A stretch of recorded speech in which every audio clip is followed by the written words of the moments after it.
करती हूँ। जैसा आप जानते हैं कि 2019 के बाद जो सबसे बड़ा मसला जम्मू कश्मीर के हवाले से यहाँ तक कि लद्दाख में आपने देखा कैसे हालात हुए, वो यहाँ की ज़मीन और यहाँ की नौकरियों को लेके रहा है। एक सेंस ऑफ इनसिक्योरिटी रहा, बल्कि ये फिनोमेना पूरी दुनिया में है कि लोग अपने कल्चर को, अपनी लैंड की, क्योंकि लैंड के साथ आपके जुड़े हुए जज्बात होते हैं, आपका कल्चर होता है।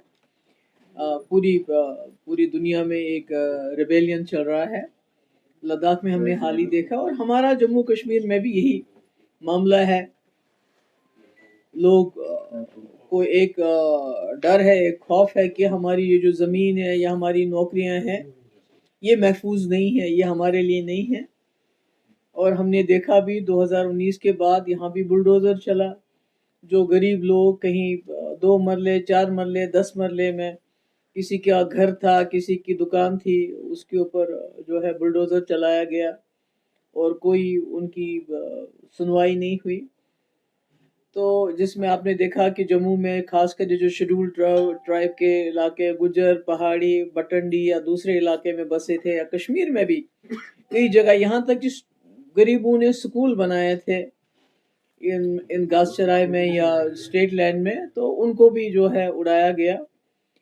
तो ख्याल ये था कि जो 2019 में हुआ, तो जब इलेक्शन हुए 2024 में, तो ये ख्याल था कि एक सरकार बनेगी और शायद वो कोई ऐसे कानून नए बनाए, क्योंकि रेवेन्यू डिपार्टमेंट चीफ मिनिस्टर साहब के पास है, जिससे न सिर्फ गरीबों के घर बचेंगे, गरीबों की दुकान बचेगी जिससे उसका रोजगार होता है या उसका अपना घर बचेगा, बल्कि जो हमारे जो टूरिज्म के साथ वाबस्ता हमारे होटलियर्स हैं, जिनकी लीज खत्म हुई है, बहुत साल पहले खत्म हुई है, उसको दोबारा जो है उनको कंटिन्यू करने दिया जाएगा। और इसकी खातिर ये सरकार कोई ना कोई कानून लाएगी। पर अफसोस है, कानून तो दूर की बात है, जब ये होटल वालों ने अभी यहाँ अदालत में इसको चैलेंज किया, तो वहाँ जाके सरकार की तरफ से कोई जो है कोई वकालत की नहीं गई इन होटलियर्स की।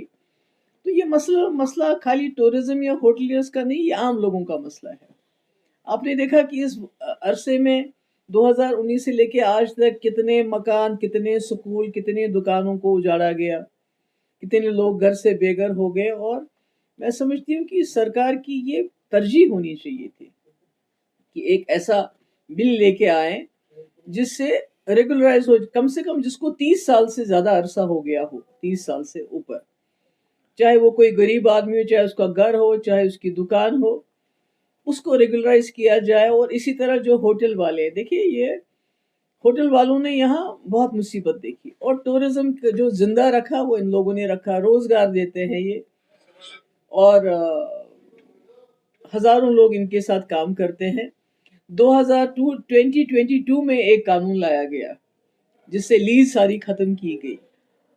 तो तब से लेके आज तक तो किसी होटल को टेक ओवर नहीं हुआ, मगर जब अब सरकार बनी है, इलेक्टेड सरकार है, तो होटल्स को टेक ओवर किया गया, और अनफॉर्चुनेटली सरकार खामोश रही। मतलब ये मुझे समझ नहीं आती ये बात कि इतना बड़ा जो हमारा टूरिज्म का है, इसके साथ लाखों लोग जुड़े हुए हैं, होटल वाले बड़े मुश्किल हालात में उन्होंने काम किया, इस सनत को जिंदा रखा, और आज कहते हैं कि भाई लीज एकदम, कई बड़े जो हमारे हेरिटेज होटल्स हैं, चाहे नीडोज है, चाहे हाईलैंड पार्क है, या दूसरे होटल हैं, अभी तो गुलमर्ग से शुरू हुआ, पहलगाम पहुंचेंगे, दूसरी जगह पहुंचेंगे। तो इसके बारे में जो चीफ मिनिस्टर साहब हैं, खुद वो रेवेन्यू मिनिस्टर हैं, बिल्कुल खामोश हैं, वो इस बारे में कोई बात नहीं करते हैं। हमने बिल लाया था पिछली बार पीडीपी में, वहीद परा साहब ने एक बिल लाया था, ये जो आम लोग, जो गरीब लोग हैं, उनके लैंड को जो है उसको रेगुलराइज करने का, उसको नहीं एक्सेप्ट किया गया। आज उन्होंने दोबारा से फिर एक बिल लाया है, हमने जो land holdings of individuals, families and institutions who have been in continuous possession of land for 30 years or more, thereby securing their rights, preventing arbitrary evictions, and ensuring social and economic stability across Jammu and Kashmir, including lease land to hotels, institutions in Gulmarg and Pahalgam. ये हमने इस बार फिर से एक बार bill लाया है, क्योंकि ये जो होटल वाले, इन्होंने कर्ज करके सब पे अपनी घर में जेवरात बेच के सारा होटल्स में इन्होंने इन्वेस्ट किया। تو آج ان کو جس طرح بے دخل کیا جا رہا ہے، میں سمجھتی ہوں یہ بہت غلط ہے. چیف منسٹر صاحب کو چاہیے ایک پالیسی لے کے آئے اس بارے میں، اور تب تک کورٹ میں اس کو ڈیفینڈ کرے کہ ان کے ساتھ ایسا نہیں ہونا چاہیے، اور جو غریب لوگ ہیں ان کے ساتھ نہیں ہونا چاہیے. اور یہ تو سب سے جو باہر کے لوگ ہیں وہ ان ہوٹلز پہ ان کی نظر ہے. میں اب کسی کا نام نہیں لینا چاہتی. یہاں جندل گروپ ہے، وہ کہتے ہیں وہ سارا گلمرگ لینا چاہتے ہیں. تو مجھے نہیں معلوم کہ ہماری سرکار خاموش کیوں ہے، کیونکہ الیکشن سے پہلے انہوں نے سارے لوگوں کو، چاہے وہ غریب آدمی ہے، کسی کا گھر بنا ہے گھاس چرائے میں، چاہے اسکول بنا ہے یا کسی کا ہوٹل بنا ہے، انہوں نے اپنے لوگوں کو بیچ کے ان کو بتایا تھا کہ بھئی ہماری سرکار بنے گی تو ہم سب کچھ ٹھیک ٹھاک کریں گے، آپ کی لیز بھی بڑھا دیں گے، آپ کا گھر بھی نہیں جانے دیں گے. مگر جندل صاحب یا دوسرے صاحب آئے، مجھے نہیں معلوم کہ کوئی نئی انڈرسٹینڈنگ ہوئی ہے کیا ان کے ساتھ سرکار کی. تو اس کے بعد بالکل سرکار خاموش ہے. یہاں تک کہ جو کورٹ میں بھی سرکار نے کوئی ڈیفینس نہیں کیا ہے اس کا. تو اب کہہ رہے ہیں کہ اس کا آکشن ہوگا. دیکھیے ہندوستان میں کہیں بھی جہاں بھی آکشن ہوتا ہے تو پہلا رائٹ ہوتا ہے ان کا جن کے پاس لیز تھی. تو یہ بتائیے مجھے ہمارے ہوٹل والے جو ہیں وہ کہاں کمپیٹ کر پائیں گے جندل کے ساتھ، اڈانی کے ساتھ، امبانی کے ساتھ، بڑے بڑے لوگوں کے ساتھ وہ کیسے کمپیٹ کر پائیں گے؟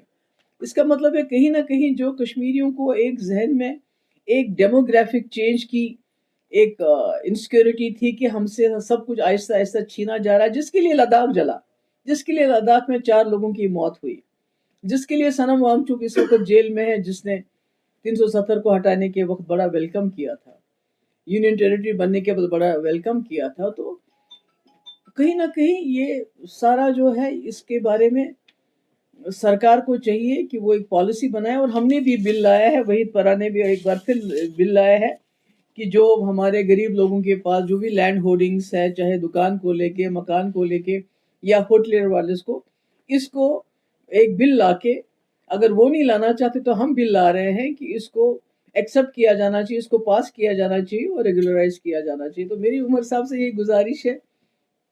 انہوں نے کہا تھا کہ مجھے تو چوز کرنا ہے کہ میں ممتا بنرجی بنوں یا نوین پٹنائک بنوں.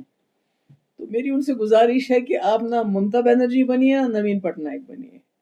اگر آپ کو بننا ہے تو کیجریوال بنیے، جنہوں نے دلی میں اتنے مشکل حالات میں لوگوں کو مفت بجلی دی، لوگوں کو گیس دیا، اچھے ہسپتال دیے، جو اللیگل اس وقت جو مانی جاتی تھی بستیاں ان کو ریگولرائز کیا، اتنی اچھی گورننس دی. بجائے اس کے باوجود کہ ان کے سر پہ بھی ایک لیفٹیننٹ گورنر بیٹھا ہوا تھا، ان کو بھی سانس نہیں لینے دیا جا رہا تھا، ان کو جیل میں بھی ڈال دیا، مگر اس کے باوجود وہ اپنے لوگوں کے ساتھ کھڑے رہے. آپ کو بھی مجھے لگتا ہے اپنے لوگوں کے ساتھ کھڑا رہنا چاہیے. کم سے کم یہ جو زمین کا جھگڑا ہے اس کو نپٹانا چاہیے، اس کے لیے ایک بل لانا چاہیے.